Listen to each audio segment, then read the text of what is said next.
Charles Eames was born in 1907 in St. Louis, Missouri, USA. He attended Washington University under a scholarship whereby he briefly studied architecture. However, after 2 years, Charles didn't complete his studies as he had more of a desire to focus on the modern works. He presented his interests and ideas that he had been working on to the professors. However, they broadly disapproved of his work, and he was then dismissed from the university, this being due to his views were too modern. In 1929, Charles married his first wife, Catherine Ruman, and within a year they had their daughter, Lucia. Unfortunately, in 1941, the marriage to his first wife, Catherine, ended. Although this didn't stop Charles' career, as he then went on forming his own architectural office to further explore his design ideas.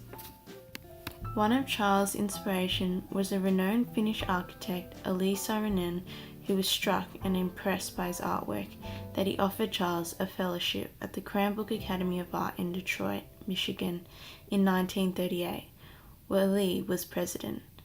In the later years, Charles became a teacher and the head of Industrial Design Department at the Cranbrook Academy of Art.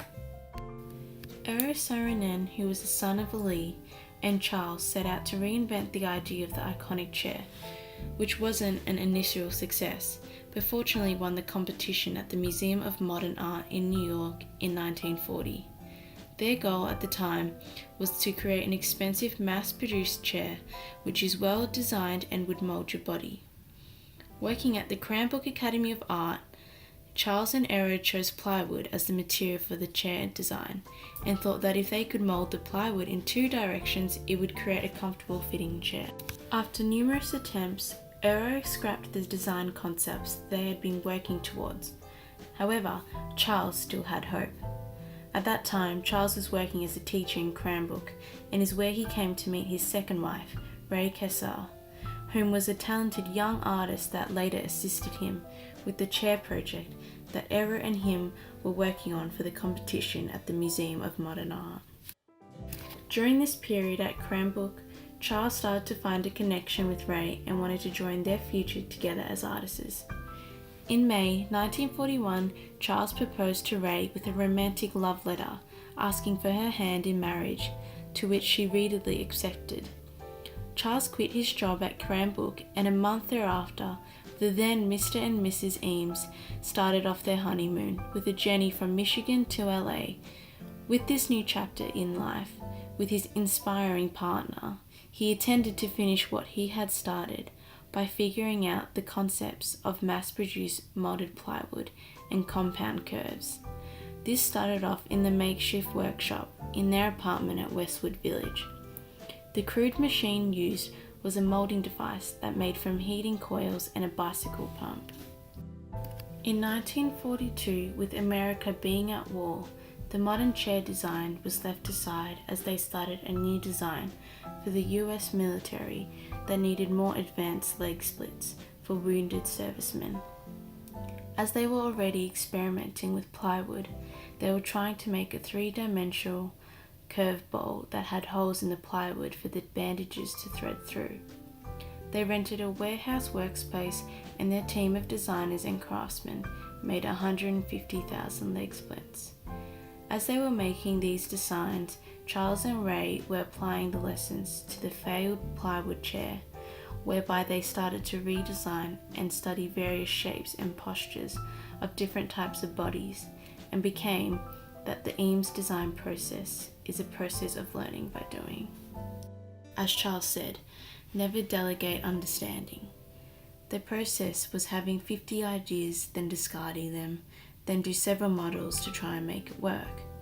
Charles' secret was for success were to work, and until the desired result is achieved. His dedication to his work was unwavering. The plywood furniture was finally finished in 1946, as they provided the furniture for an upper middle class in suburban areas, which further on became more and more well known and subsequently a success. In the following decades, Charles and Ray had a successful line after line of Eames furniture, and their unmistakable designs became an ambiguous part of the American culture till this day. By the early 50s, Eames had grown as an outside reputation as an icon of modernism. Charles and Ray Eames wanted to bring the most magnificent experiences to the world with their creative works, and indeed all began with the chair, which became known for the greatest design of the 20th century. The object I've chosen from the Eames collection is the iconic moulded plywood chair in 1946.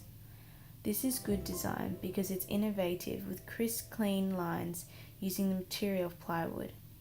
This design was in fact not honest, as it didn't follow the competition brief, with the material splintering when under pressure. However, in the years of attempting to solve these issues, they finally had a successful Eames design. Considering the technology and manufacturing at the time wasn't as well as advanced as it is today, it was a lot more difficult to produce its desired form. Even though with these challenges, the design aspect has remained in a simple, elegant, modern and aesthetically pleasing chair. The basic chair shape that was created will last for generations and be functional, which subsequently makes the end result a timeless and long-lasting design concept. Although this chair was designed before the Eames was studying different body types, this design is unobtrusive by the sleek and modern aesthetic attributes, which makes this design stand out and can sit in any living space without looking like it doesn't belong. This product is useful because it's comfortable with the crafted molded seat and can be fitted for any body shape and is used in many different environments. My designs were a lot different to the Eames designs, as my work has relied a lot on colour and form. Although when I first designed this artwork, I had to start with the basics of drawing, using lines, shape and depth. This illustration was directed at a younger viewing audience, whereas the Eames designs were directed to more an older demographic.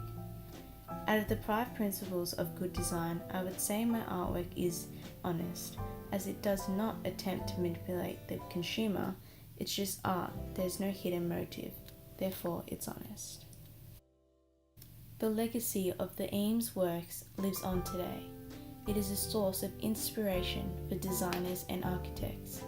His unwavering vision of a desire to make life better via design and technology remains true to this day, and inspires me to think and treat design ideas with a much broader spectrum as Eames did.